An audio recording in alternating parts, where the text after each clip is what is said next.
إن الحمد لله نحمده ونستعينه ونستغفره ونعوذ بالله من شرور أنفسنا ومن سيئات أعمالنا من يهده الله فلا مضل له ومن يضلل فلا هادي له أشهد أن لا إله إلا الله وحده لا شريك له وأشهد أن محمدا عبده ورسوله لا نبي بعده يا أيها الذين آمنوا اتقوا الله حق تقاته ولا تموتن إلا وأنتم مسلمون يا أيها الناس اتقوا ربكم الذي خلقكم من نفس واحدة وخلق منها زوجها وبث منهما رجالا كثيرا ونساء واتقوا الله الذي تساءلون به والأرحام إن الله كان عليكم رقيبا يا أيها الذين آمنوا اتقوا الله وقولوا قولا سديدا يصلح لكم أعمالكم ويغفر لكم ذنوبكم ومن يطع الله ورسوله فقد فاز فوزا عظيما أما بعد فإن أصدق الحديث كتاب الله وخير الهدي هدي محمد صلى الله عليه وسلم وشر الأمور محدثاتها وكل محدثة بدعة وكل بدعة ضلالة وكل ضلالة في النار. Ma'asyiral muslimin rahimakumullah jami'an.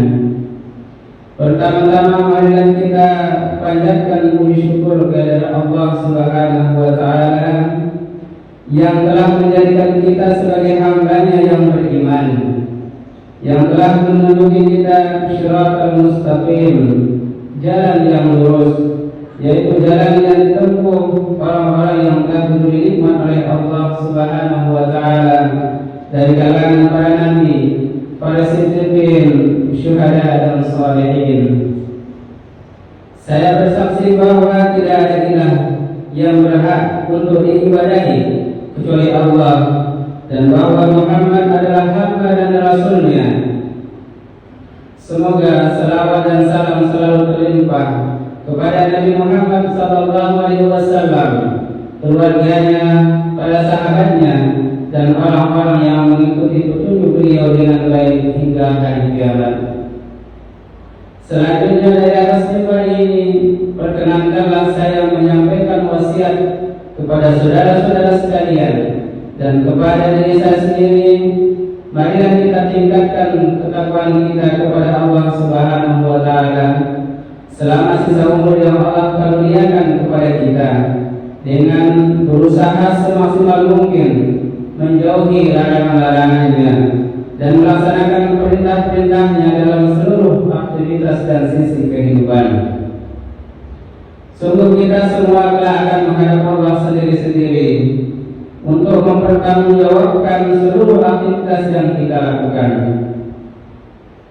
Pada hari itu, hari yang tidak diragukan lagi kedatangannya, yaitu hari kiamat, tidak akan bermanfaat harta benda yang dikumpul-kumpulkan dan anak-anak yang dibangga-banggakan, kecuali bagi orang yang menghadap Allah dengan hati yang salim, hati yang betul-betul bersih dari syirik, sebagaimana firman Allah Subhanahu wa taala dalam surah Asy-Syu'ara,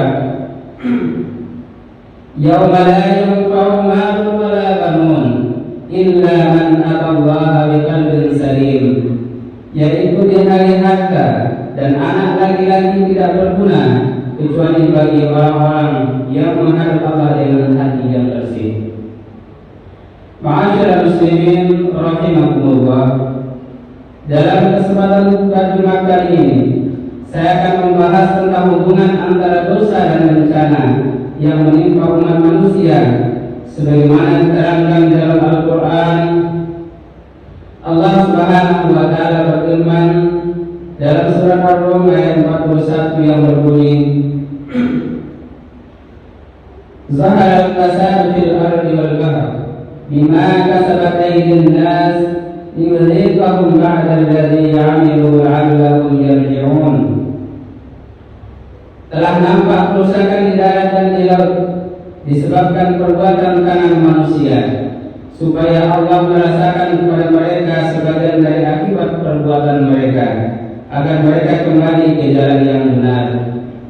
Allah juga berfirman, wa daraballahu masalan qaryatan kanat aminatan mutmainnatan ya'tiha rizquha ragadan min kulli makanin fakafarat bi annahu Allah fa'alaka Allahu libasal ju' wal khawfi bima kanu yasna'un. Dan Allah telah membuat suatu perumpamaan dengan sebuah negeri yang dahulunya aman lagi tentram. Rezekinya datang kepadanya melimpah ruah dari segenap tempat, tetapi penduduknya mengingkari nikmat-nikmat Allah. Karena itu Allah merasakan kepada mereka bagian kelaparan dan ketakutan disebabkan apa yang selalu mereka perbuat. Quran Surah An-Nahl ayat 112. Seorang ulama yang bernama Syekh Muhammad bin Jabir Zain memberikan ulasan terhadap kedua ayat tersebut dengan mengatakan, ayat-ayat yang mulia ini memberikan pengertian kepada kita bahwa Allah itu Maha Adil dan bijaksana. Dia tidak akan menurunkan bala dan bencana atas suatu kaum kecuali karena perbuatan maksiat dan pelanggaran mereka terhadap perintah-perintah Allah. Kebanyakan orang memandang berbagai macam musibah yang menimpa manusia hanya dengan logika berpikir yang bersifat rasional, terlepas dari tuntutan wahyu ilahi. Misalnya terjadi bencana alam berupa letusan gunung berapi, banjir, gempa bumi, kekeringan, kelaparan dan lain-lain, dianggap sebagai fenomena kejadian alam yang bisa dijelaskan secara rasional sebab-sebabnya. Demikian dengan krisis yang berkepanjangan yang menimbulkan berbagai macam dampak negatif dalam kehidupan bermasyarakat, sehingga masyarakat tidak merasakan kehidupan yang aman, tentram dan sejahtera, hanya dilihat dari sudut pandang logika rasional manusia.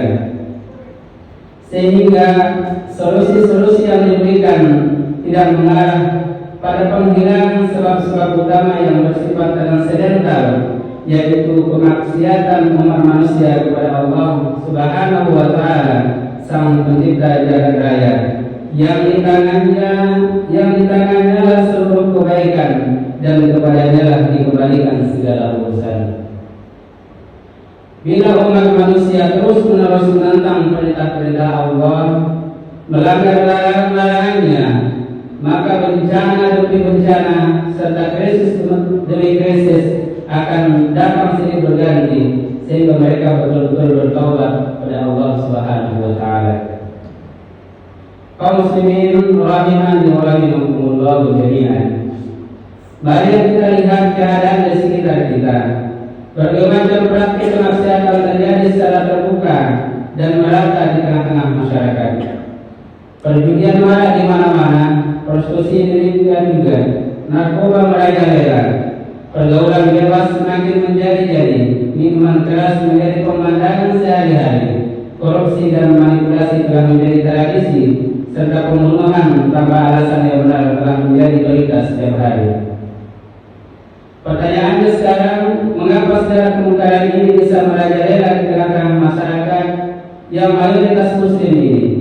Jawabannya adalah tidak ditegakkannya kewajiban yang agung dari Allah Subhanahu wa Ta'ala, yaitu amar ma'ruf nahi munkar secara serius, baik oleh individu maupun pemerintah sebagai institusi yang paling bertanggung jawab dan paling efektif dan efisien.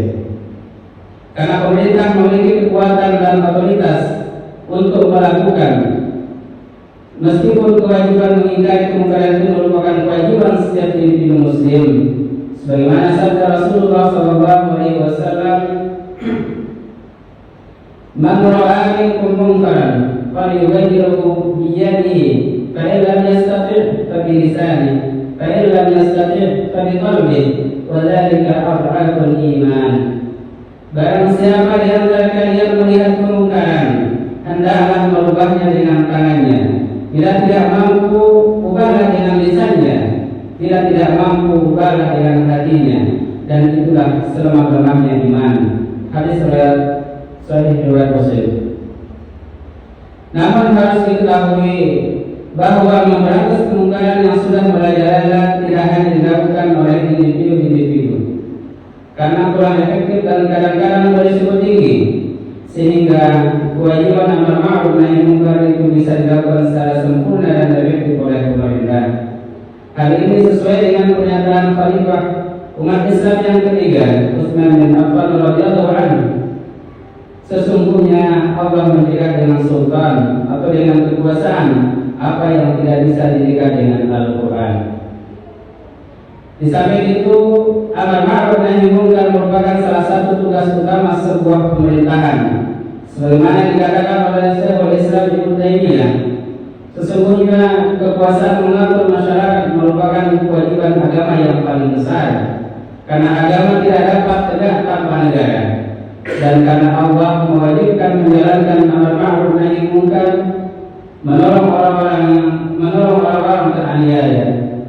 Begitu pula kewajiban-kewajiban lain seperti jihad, menegakkan keadilan dan menegakkan sanksi-sanksi atau perbuatan pidana.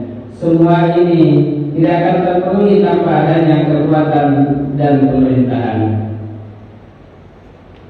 Apabila kewajiban amar ma'ruf nahi munkar itu tidak dilaksanakan dengan sebaik-baiknya, maka sebaik akibatnya Allah akan menimpakan azab secara merata, baik kepada orang-orang yang melakukan kemungkaran ataupun tidak.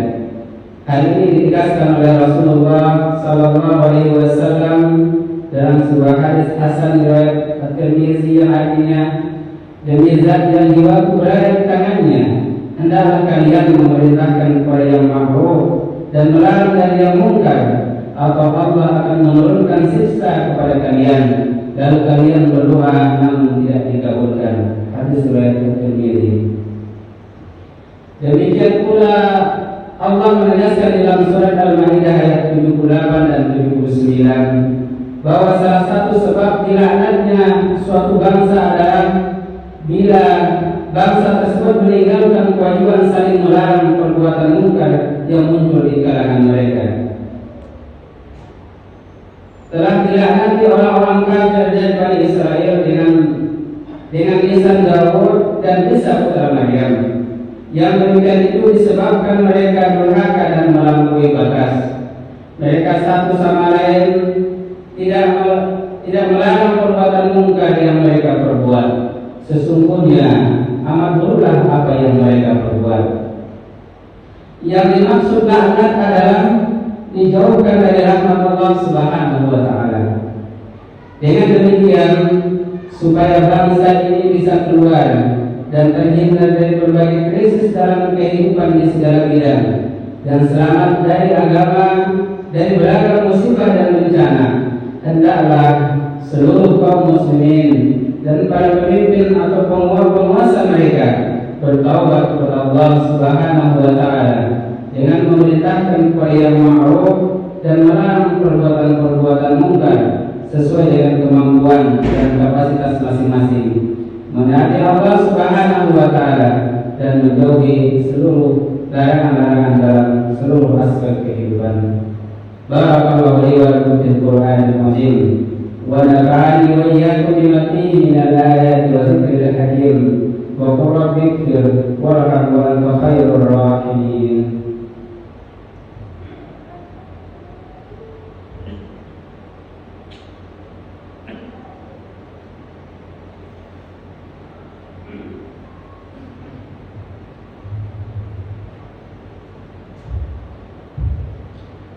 Innal hamdalillah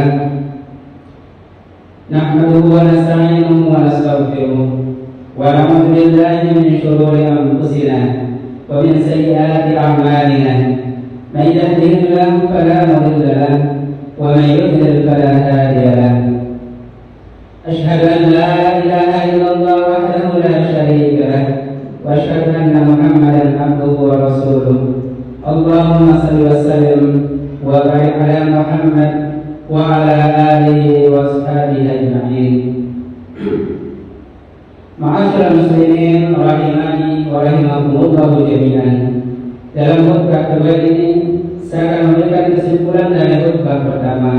Yang pertama, kemaksiatan manusia kepada Allah Rabbul Alamin merupakan penyebab utama terjadinya berbagai musibah yang menimpa umat manusia, baik itu berupa bencana alam maupun krisis di berbagai bidang kehidupan. Yang kedua, satu-satunya jalan untuk terhindar dari segala musibah tersebut dan dapat menikmati kehidupan yang aman, tentram, damai dan sejahtera adalah dengan mengikuti petunjuk-petunjuk Allah dan Rasul-Nya Muhammad SAW dalam seluruh aspek kehidupan yang ada dengan penuh ketundukan, kecintaan dan keikhlasan.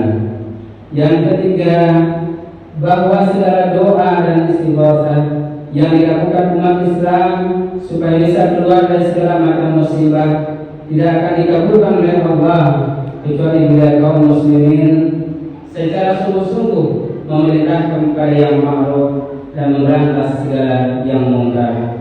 Akhirnya marilah kita tutup khutbah ini dengan berdoa kepada Allah Subhanahu wa taala. Rabbana inna sami'na munadiyan yunadi al-iman an aminu bi rabbikum fa amanna. Rabbana faghfir lana dzunubana wa kaffir 'anna sayyi'atina wa tawaffana ma'al abrar.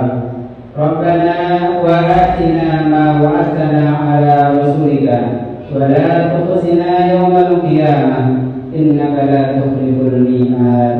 Rabbana la tu'akhidhna in nasina aw akhtana. Rabbana wa la tahmil 'alaina isran kama hamalta 'ala alladhina min qablina. Rabbana wa la tuhammilna ma la taqata lana bih. Wa'fu 'anna waghfir lana warhamna anta maulana fansurna 'alal qaumil kafirin. Rabbana asrif 'anna 'adzaba jahannam inna 'adzabaha kana gharama innaha sa'at mustaqarra muqama. Rabbana hab lana min azwajina wa dhurriyyatina qurrata a'yun waj'alna lil muttaqina imama. Walhamdulillahi rabbil alamin wa sallallahu ala rasulih wa ala alihi wa ashabihi ajma'in.